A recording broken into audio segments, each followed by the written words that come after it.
Tuturuan ko kayong mag-connect ng ating karaoke sound mixer to Bluetooth speaker gamit ang ating laptop, cellphone, tablet, smart TV, or kung ano pa mang audio source na gagamitin po ninyo.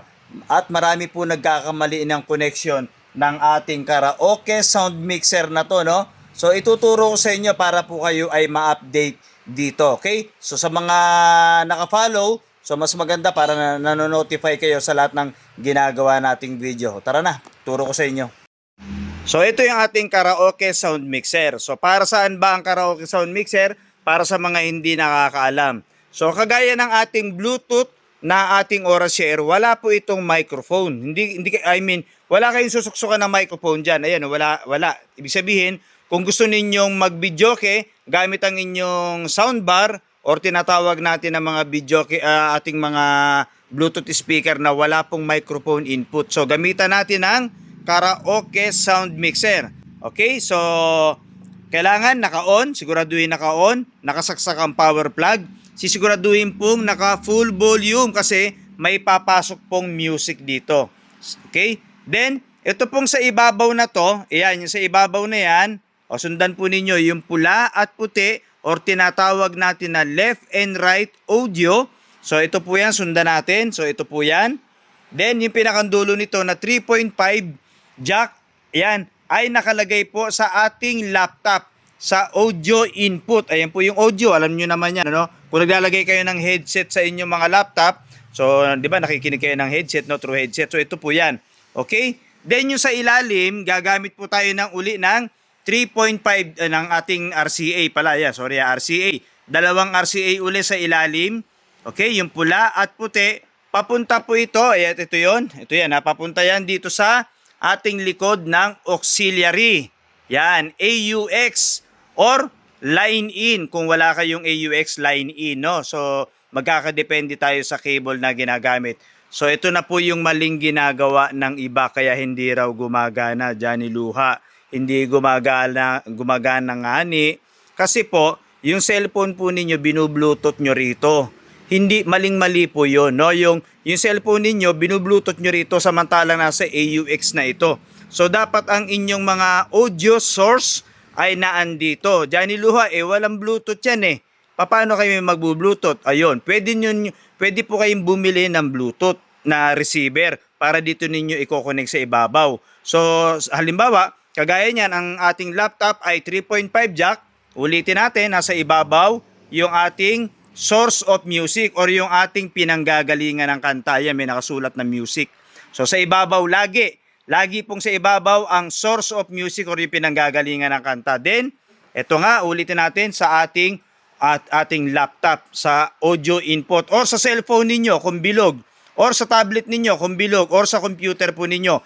Lalo na yan sa mga TV ninyo. Kung ang TV po ninyo ay ganito, ito ang isaksak ninyo sa likod ng inyong TV. Saan doon, Johnny Luha? Doon po sa may icon ng earphone. May makikita kayong icon ng or sign ng headset, doon po ninyo i-connect. So yung iba nawawala ang sound, lumilipat po dito. Yung iba naman meron pa ring sound pero lumilipat na rin dito at tumutunog na sa inyong mga Bluetooth speaker. So i-connect natin dito, kagaya niyan. No, connect natin dito. Okay, naka-connect na. Sige nga, Johnny Luha, testingin mo nga yan kung nagpe-play. So, play natin ang ating, ayan. So, lakasan natin yung ating music. So, lakasan natin yung music natin, ano? So, ayan na. Tumutunog na po. Okay? So, post natin, baka makapiright tayo. Ganun po ang tama, hindi po kayo magbu-bluetooth. Yung cellphone ninyo, wag nyong i-bluetooth dito. Wala na po itong pakialam. Dito na po kayo mag-cellphone, no? So kung walang Bluetooth at Type-C yung inyong cellphone, edi bumili po kayo ng Bluetooth receiver. Dito ninyo i-connect. So saan ang mic, Johnny Luha? Dito po ang mic ninyo. Mic 1 at mic 2 dito. Pwede. Makokontrol ninyo yung boses po ng kakarag-karag. So ang boses ng kakarag-karag ayaw nyo nang marinig or gusto nyo hinaan. So pwede ninyong ilagay dito pag mauwi na, no? Lagay nyo dito. So testing natin yung mic. Sound check. Hey. So may effects pa, no? So ito yung effects. Pwede nyong hinaan yung tone. Mas maganda todo na lang yung tone. Ito po yung echo. ang echo po ng mic ay kayo po ang magdidesisyon nga ni, hindi po ako, no? So depende po sa inyo sa kagustuhan ninyo kung gusto nyong mababa lang ang echo or malakas ang echo. So sound check natin. Sound check. Hey, hey, hey. So wala pong echo, wala ring feedback, no? So lagyan natin ng echo or effects. Sound check. Hey, hey. Napakaganda po ng tunog ng ating Bluetooth or tinatawag natin na Bluetooth speaker gamit ang ating karaoke sound mixer. So ito po yung request nyo sa akin, no? So maglagay pa kayo isang mic dyan or wireless microphone. Pwede ba yan dyan iluwas sa mga sound card? Pwede po kayo maglagay ng sound card dito. Pero sa next tutorial natin gagawin nyo para hindi kayo nalilito, no? So ayan po lagi nyo pong tatandaan ang mga source of music or panggagalingan ng kanta ay lagi pong nasa taas. Okay? Yung sa ilalim na yon, yung 3 point, yung ating, yung RCA na yan po ay papunta po lagi ng amplifier, Bluetooth speaker, sa audio mixer, yan po yan papunta lagi, no? Kung may nakikita kayong dilaw, dyan niluha, para sa yung dilaw na yon, curious ako, no? So yung dilaw na yon, kung ang ginagamit ninyo ay videoke player, no? So kakabit ninyo dito yung dilaw, yung papunta doon, dilaw ulit na RCA, papunta naman ng TV. Pero wag nyo na lang gamitin, direkta nyo na lang yung videoke player na dilaw doon sa TV para lumabas ang video kung videoke player. Okay? So sisiguraduhin pong naka-volume, full volume kasi may pumapasok na pong kanta. Yung kanta nang gagaling sa mga source of music ninyo, pumapasok dito, abay lalakasan ninyo nga baka yung iba kasi hindi raw gumagana, yung pala sobrang hina na rin.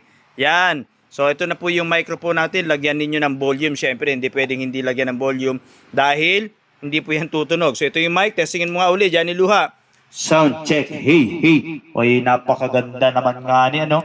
Lalo na yan kung mga castle yan or malalaking Bluetooth speaker ang mga ginagamit ninyo. So sana po natuto So balik-balikan nyo lang po yung ating video tutorial para sa ating karaoke sound mixer. So ang laki ng benepisyo po ng karaoke sound mixer na yan. Lalo na kagaya niyan, Bluetooth speaker, wala namang microphone input yan. So nilagyan natin, no? Ito, pwede kayong bumili ng Bluetooth receiver dito ninyo i-connect. Hiwalay kasing nabibili yon para magkaroon ng Bluetooth po ito, no? At pwede kayo mag-wireless mic para kahit nasa CR kayo, abay nagkakantahan nga kayo, di ba? So ito po yung ating karaoke sound mixer. So lalagyan natin ng link. Kung may nakikita kayo sa ibabaw dyan, sa ibabaw, so pwede nyo i-click yon or sa link or kung dito sa ating TikTok, sa yellow basket ninyo, i-click yan para kayo ay maka-order ng ating karaoke sound mixer. Complete set yan kapag dumating sa inyo. Ang tutorial dyan niluha, paano?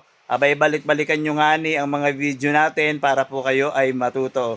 Dyan niluha po ito.